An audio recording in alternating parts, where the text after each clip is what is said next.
गर्मी की सुबह थी और गोमती अपने मालिक के साथ खेत जोतने में जुटी थी। सूरज की पहली किरणें अभी खेत पर पड़ी ही थीं और हल्की हवा वातावरण को थोड़ा सुखद बना रही थी। गोमती के गले की घंटी की टनटनाहट और हल की मिट्टी में खिसकने की आवाज खेत में गूंज रही थी। काम के बीच अचानक हल्की लकड़ी चरमराई और टूटकर गिर गई। मालिक ने सिर पकड़ लिया। वह चिंतित होकर बोला, अब क्या करें? नया हल लाने में समय लगेगा और फसल बोने में देरी हो जाएगी। गोमती ने अपनी बड़ी बड़ी आंखों से अपने मालिक को देखा और ऐसा लगा जैसे उसे कोई तरकीब सूझ गई हो। वह धीरे धीरे खेत के कोने में पड़ी लकड़ियों की ओर बढ़ी। मालिक ने उत्सुकता से देखा कि गोमती अपनी पूंछ और सींगों से लकड़ी को इकट्ठा करने लगी।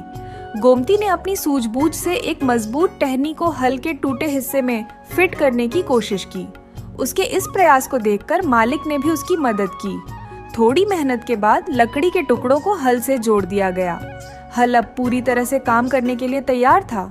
मालिक ने मुस्कुराते हुए कहा, गोमती, तुम सचमुच कमाल की हो। तुमने हमारी समस्या चुटकी में हल कर दी।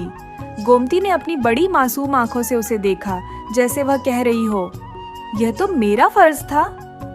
फिर गोमती ने पूरे उत्साह के साथ हल खींचना शुरू किया। खेत जोतने का काम समय पर पूरा हो गया।